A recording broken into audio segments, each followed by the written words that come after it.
Well, let's jump into our teaching this morning. We're in this series called Stay Out. We're inviting God into these uncomfortable places. And for the past 3 weeks, we've talked about food, entertainment, and finances.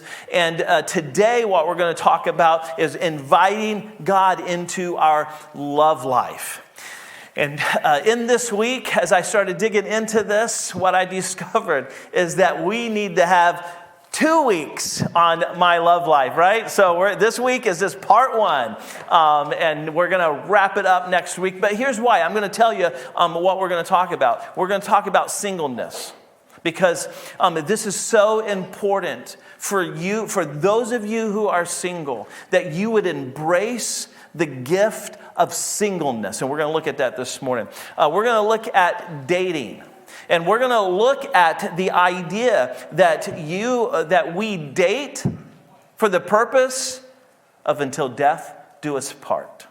This is why we use dating. We'll look at that. We're going to talk about sex and how amazing and wonderful it really is when it's done in God's design. And it's beautiful. And so we're going to talk about that. And then we want to talk about the devastating effects that pornography brings into this. And I thought I could do this all in 1 week, but then once I started getting into it by Wednesday, I'm like, there's no way. So we're going to split this up into 2 different weeks. So here's part 1, the same big idea for both weeks. In order for Christ to follow, or for Christ followers to experience the abundant life that Jesus promises, we have to get our love life in alignment with God's design. Because remember, Jesus' very words was this: the thief's purpose is to steal and kill and destroy.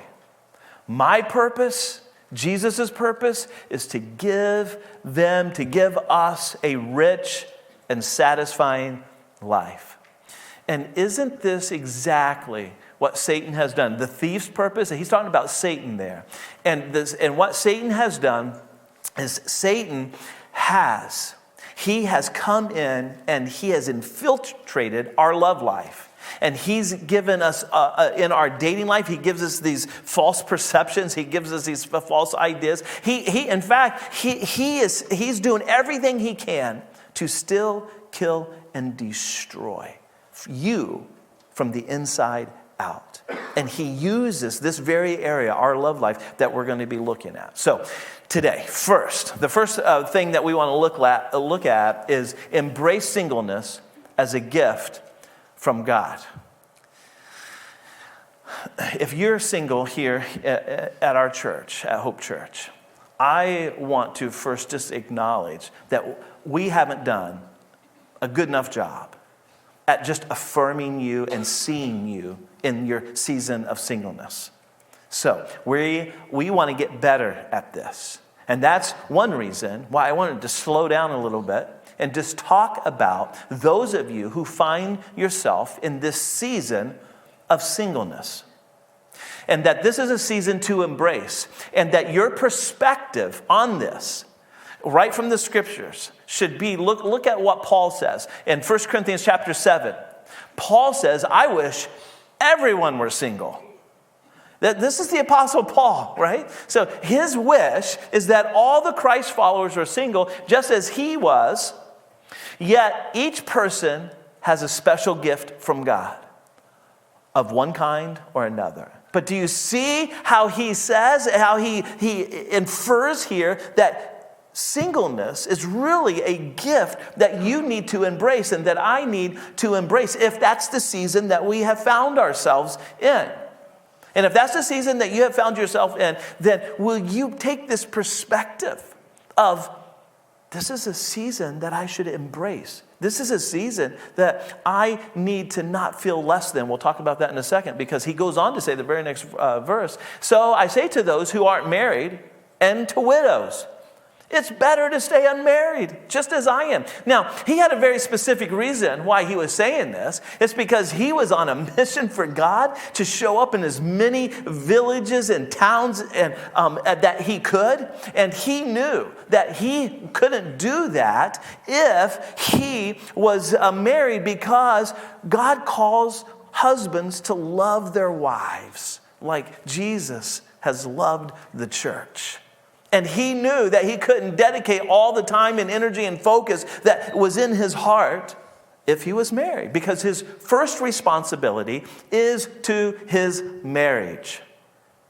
And married people, that is your first ministry. And I hope that you hear that.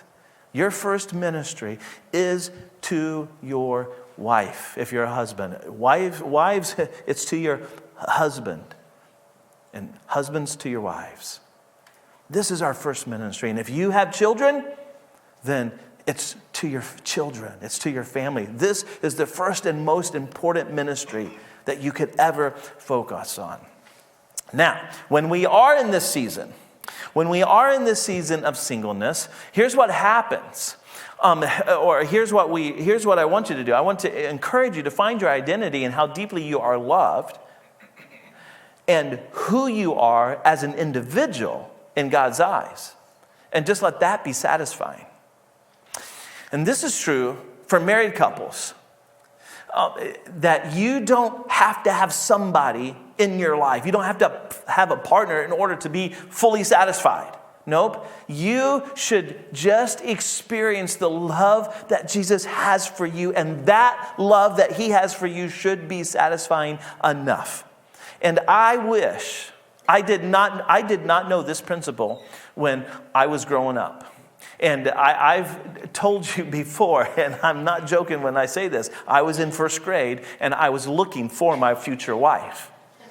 Why? Because I thought in some odd way, I don't even know where this came from. My parents didn't tell me this. And it's just the way I grew up and the way that I saw it modeled between my mom and dad. And I thought, if I'm ever going to really experience love, I've got to find that somebody else. And I was on the hunt from first grade on for my wife.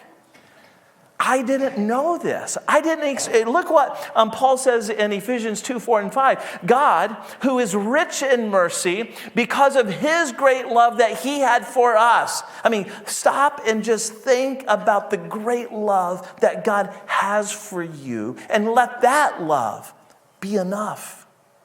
It's great. He's like his mercy, it's rich. His love, it is so deep. And he made us alive with Christ. Like this is how much God loves you. That we were dead on the inside. Spiritually, we were dead. We couldn't have a relationship with God. But God made us alive because of Christ, even though we were dead in our trespasses or in our sin. You are saved by grace. Again, it's by God's grace that this happens in our life. The Apostle John, he says it this way: see what great love the Father has given us that we should be called God's children. And that's what we are. That's what you are. If you've received this gift of grace, you move from being his creation, because every person is God's creation, because we're all created in the image of God. But then, when we receive the grace, when we receive his love, we move from being creation to his children. And that's a whole nother level. That's the relationship level. And if you find yourself in this season of singleness, no matter how young or old you are, embrace it as a gift from God in this season. Because it doesn't mean it's forever. And let me say this. I have watched this happen time and time again. There's been that young person in their 20s, and then they hit their mid-20s, and then they hit their late 20s, and they're like about ready to break into their 30s, and they're still single. And you know what they're doing? They have so much anxiety inside of them. They're like, am I ever going to find? And they're looking. But as soon as they're like, you know what? I'm going to embrace this season of my life as a gift from God. And all of a sudden, when they actually give this over to God, the next thing you know, when they're not looking, That's when the person comes walking across. And they're like, oh, it's you. I just did a wedding for somebody this past fall. That was their very case. Looking, striving, trying to find, God, where is she? As soon as he got to the place to submit and surrender, as soon as he got to the place just to embrace that he can be fully satisfied without that other person, poof, right there she was. I'm telling you, this is the way God works. It's crazy. All right, from God's love then, in this season of singleness, from God's love for us, pursue purpose, not validation. This is true for married couples as well.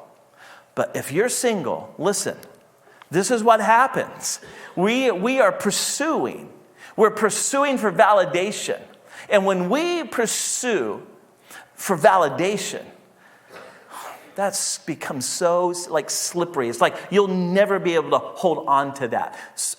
Validation is fleeting. Validation is temporary. Validation is you're looking for somebody else to validate who you are. And this is not the way that God tells us to live our life. He calls us to understand that you have a purpose. Every person, every one of God's children has a very specific person. One of my favorite verses that I go to all the time is Ephesians 2:10.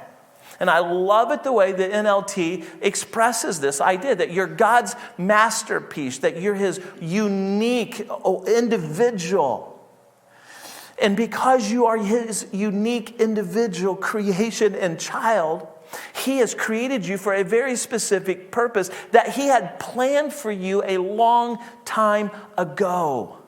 And if you will lean into that instead of validation, here's what happens so many times in our lives. When we are seeking validation, we are seeking people's opinions. We are seeking people's acceptance instead of God's purpose and his call.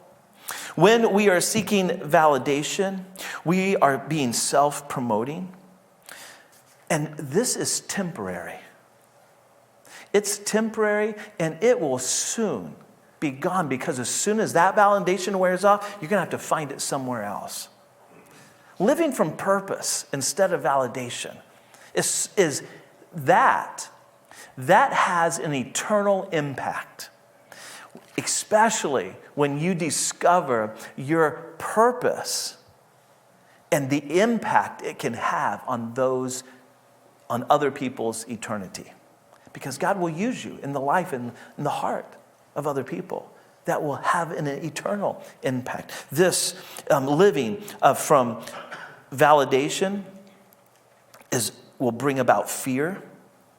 It's going to bring about anxiety in you. It's going to brings about fear and anxiety because you're always waiting for the next person to validate you. When we live with God's purpose, we live from a place of being accepted, of who God has called you to be. When you live from a place of God's purpose, then it's from there that you can live a much more confident life. So understand who you are in Christ, that you're his son or his daughter, and he's called you for a very specific purpose. So, in this season of singleness, when we find ourselves in that season, and you are looking for that person until death do us part. Because that's what dating facilitates that, right? That's what dating does. So the dating for purpose is for until death do us part. It's to find that person. So when we enter into dating and you're starting to look, you need to filter. There's 3 areas that you need to filter your dates through. First, your mom and dad's. No, I'm just kidding. Although that helps. There's 3 areas to filter all dates through. The first one, for the Christ follower. Now, I'm talking to those of you who are following Jesus. You need to have a shared faith and a commitment to Christ. This should be the utmost important. Like, your eyes should be like, does this person, if that should be number one for you. Like, if they don't have a shared faith that you have, if their commitment isn't to follow Jesus, then there's a red flag for you. And you need to back up and be like, why would I date them? Because I can't date them until death do us part. Here's what the Apostle Paul said in 2 Corinthians 6. He says, don't be yoked up together with those who do not believe. For what partnership is there between righteousness and lawlessness? Or what fellowship does light have with darkness? So you see these metaphors that he uses to describe a person's life in our dating phases as you're looking for the right mate. If you're a Christ follower, he's like, hey, listen, don't enter into a life partnership with somebody who doesn't believe. And I know that so many people think, yeah, but you know what? God's going to use me to lead them to Jesus. And I'm not going to lie, that happens sometimes. I've seen it once that I can be confident of. I've seen it one time in 36 years. One time. Most of the time, here's what happens. That person who's totally on fire for Jesus invites this person who doesn't know anything about Jesus, and they'll come and they'll sit in my office or wherever I'm sitting at Starbucks, and we'll go through premarital counseling, and they're like, oh yeah, I believe. I'm all in. And then they say, I do. And then 3 months will go by, and the dude or the girl never shows up, and the other person just continues to come by themselves. Oh, but I'll never get in their way. They can go ahead and continue. Go, right? And let me tell you what happens after 5 years, 8 years. That gets really hard for the one who's trying to live out their faith. And it hinders the way that you actually can follow Jesus. And it brings... Marriage is hard enough. And then you bring this idea into it. You bring somebody that's on a different page than you. That makes it so much more complicated because you're not starting from the same level. You don't have the same foundation. You don't have the same vision and future for each other. So this is why that Paul warns us about this. Here's some great questions that you need to write down. That you need to take a picture of this. I'm going to give 2 on each one of these areas. These are great questions for you to either filter through or to have a discussion with that person that you're dating.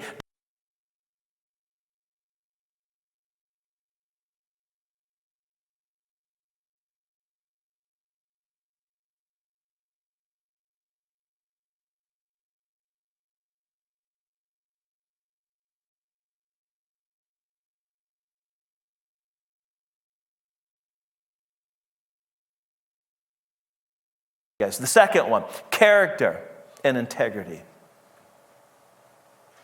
The character integrity of a person far outweighs the way that they look. If there's one thing, all 4 of my kids, I told them, it's not how they look on the outside, it's how they are inside. This is so important. And my boys, yeah, right, Dad, right? I mean, I get it. I understand. Hey, the outside helps. Like, let's not lie, right? The outside helps. But I'm telling you, the inside makes a person beautiful. I've seen this happen time and time again. And before I ever got married, I got that wrong many of times, hunting and chasing for the outside instead of who they are on the inside. Character shapes how someone treats others. See, this is why character and integrity are so important, because it shapes how... character matters because that person's character is actually how they're going to treat you. And you can see this in how they treat other people. Character matters because it's going to navigate the challenges. Marriage, it's going to be hard. Marriage is just flat out hard. There's no easiness to this. And those of you who are saying amen, you've been in it for a while. I don't know where that came from, but wherever it came from, you understand, right? It's hard. And you're going to face some challenges. This is why character matters. Integrity matters. And character, it shows whether or not a person's going to honor a commitment. Why? Because you're getting into this until death do you part. Not until I fall out of love.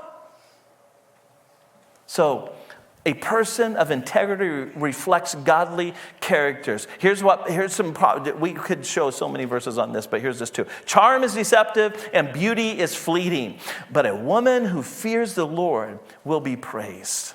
And that works the other way as well, for guys as well. It matters of their character and where they are with Jesus. The godly walk with integrity. Blessed are their children who follow them. You know why integrity is important? Because this will spill out into one day, if you have kids, the character and integrity will spill out onto your kids. This is so important. It has ripple effects. Here's 2 questions. Does this person consistently demonstrate honesty, kindness, humility, and self-control?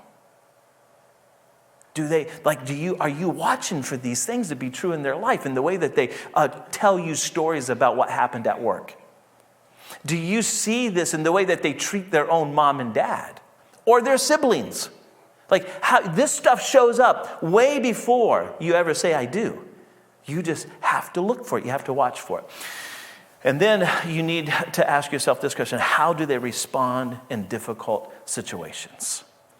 Ask them. Maybe you haven't known them long enough. So ask them a question about their past. Hey, what's one of the most difficult situations you ever found yourself in? And then listen to how they responded to that difficult situation and watch. Did they run from it? Did they not deal with it? Or did they handle it with character and integrity? Here's the last area. I'm sure there are many more, but here's a third area. This is just to get you started for those of you in this dating season. Emotional and relational maturity. Man, emotional health is so important. In fact, it's so important. We talked about emotional health a couple of years ago and how important that is to being really spiritually healthy. It's emotionally, spiritually healthy. That was the goal. So here's why. A healthy relationship requires emotional maturity, good communication, and a willingness to grow together. They can love Jesus, but if they're not emotionally mature, that's a flag. That's a caution. It's slow down. Don't say I do yet until they show a willingness to grow in this area. Why? Because then it's going to make your marriage even more difficult. Marriage is already hard. Now you've just made it even more difficult. Because you have said I do to somebody who isn't emotionally mature yet. And are they relational? Watch how they handle. Watch how they interact with other people. Listen. Be a good listener of seeing how they respond to your questions and your stories. Here's what the Apostle Paul tells us. Get rid of the bitterness, rage, anger, harsh words, and slander, as well as all types of evil behavior. No, these show up in how a person reacts, not responds. Big difference, right? You want somebody that responds. A person who reacts, a lot of times it is because of bitterness. There's something that's in them. If you're dating somebody and you can sense, man, they're always using harsh words and the way they describe other people, man, that's like a red flag. Why would you get into that? Because it won't be long until they're using these kinds of words against you. You say, no, they would never do that. They love me. That feeling's going to come and go. I'm telling you. Love as a feeling comes and goes. It does. Because real love is a decision. It's a decision that you make on purpose. So why? Why would you do this? Why would you enter into a relationship with somebody who's got all these red flags to make it even more difficult? Because marriage is already hard enough.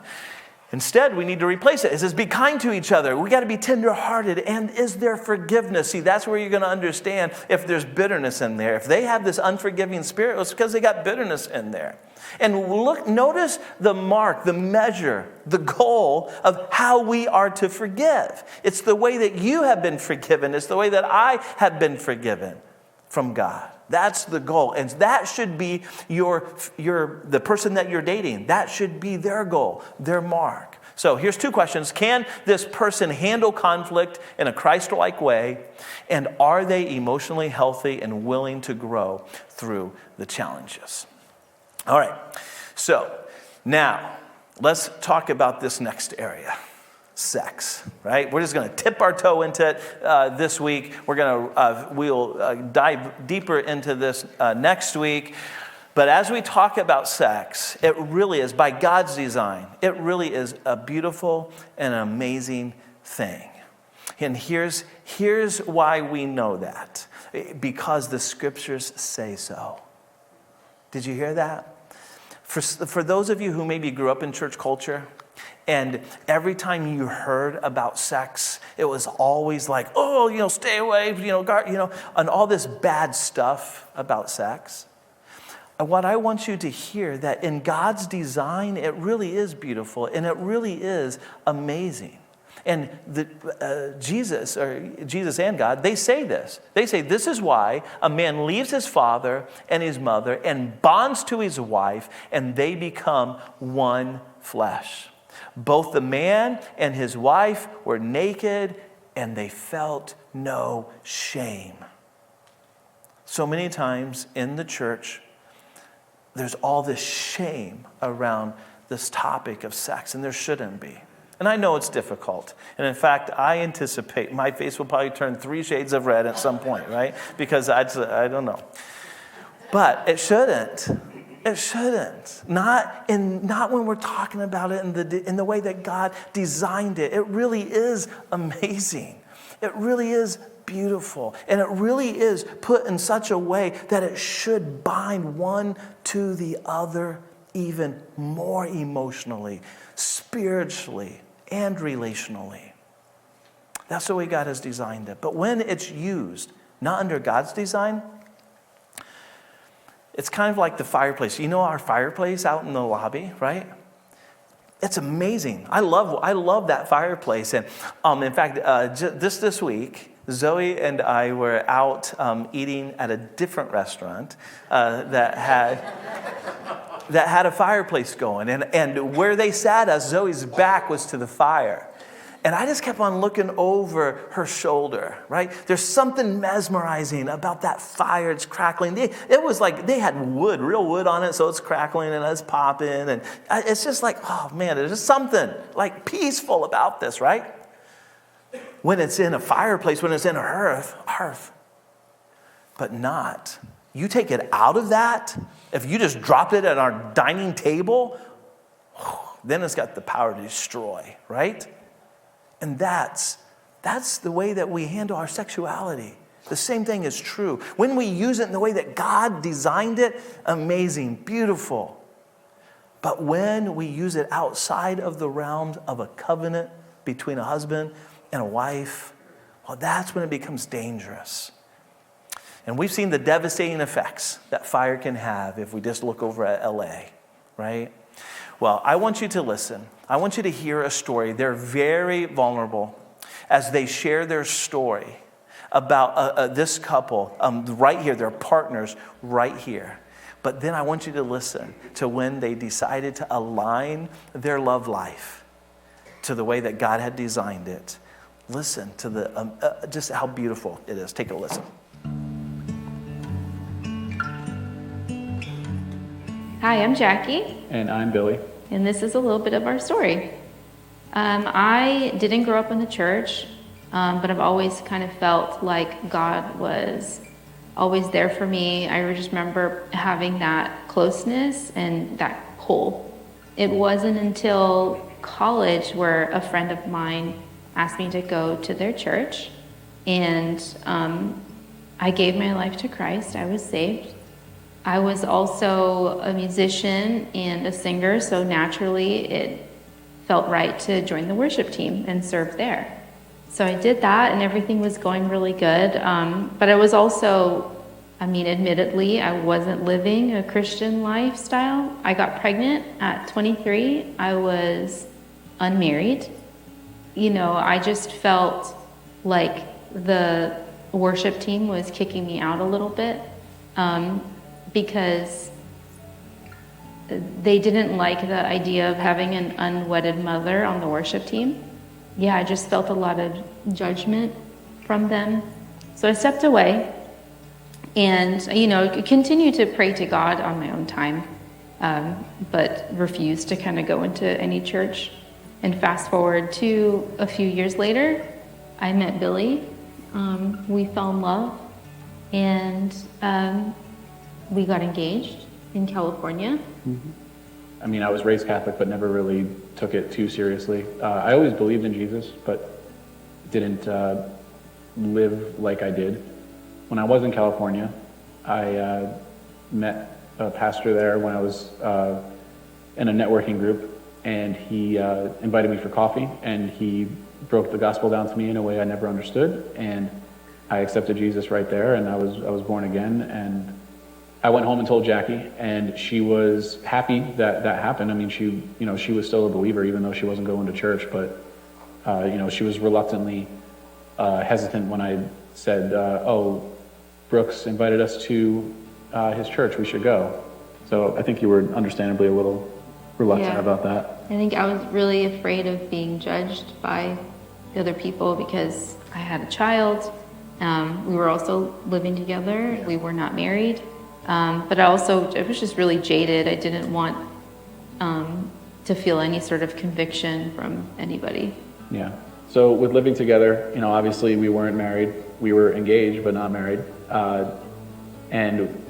We were sleeping together. We were doing the things that, the church and the Bible teach that you shouldn't do. But we were, that's just how we grew up. We grew up in a world that says that that's normal. It eventually, after, diving more into our relationship with Jesus and getting closer to him, it would start to personally convict me. And I would talk to Jackie about it. I would say, hey, I'm starting to feel this way. And she would be like, okay, yeah, I understand that. And thank you for telling me, should we stop? And I'd be like, no.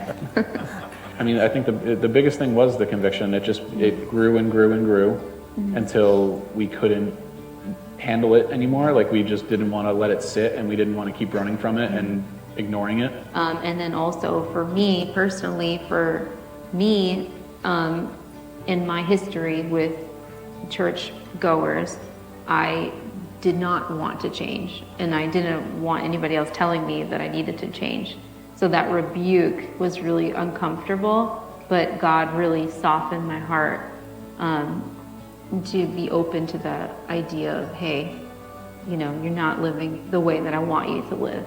It went on like that for a long time, pretty much until we moved to Rhode Island and started going to Hope Church and got ingrained in the community here.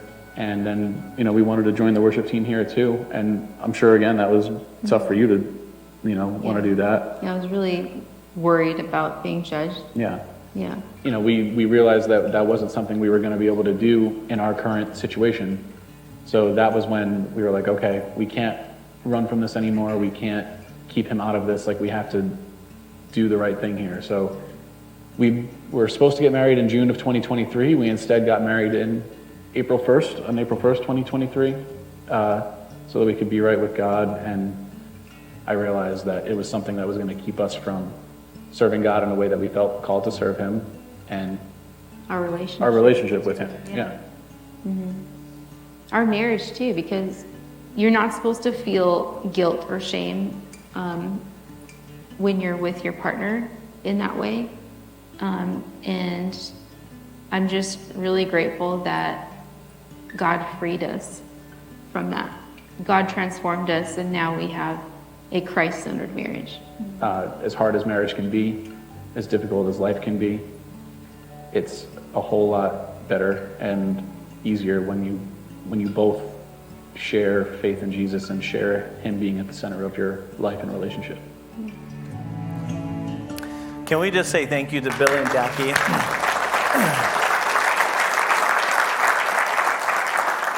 I know that took a lot of courage for them to share that, and we're so grateful for them to be able to share their story in that way. But I hope that you heard that there doesn't have to be shame and guilt. And I hope that you heard that, man, when it's brought in the way that God had designed it, then this is what's true. It's rich and it's satisfying. And so that's the next step this morning. Will you grab the connection card that's in the chair in front of you? If you're watching online, there's a link for the next steps. But the very first one says, I want to experience the abundant life that Jesus promises. But to do so, I have some hard decisions to make. Please pray. I will take the next step God is calling me to.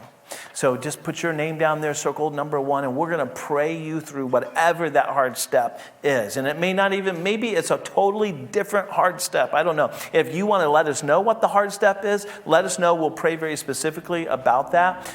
And again, this is step number 1, so circle step number 1, put your name on there. Step number 2, we only have 2 steps this morning. Step number 2 says, I need to embrace my singleness as a gift from God and stop feeling like that I'm less than.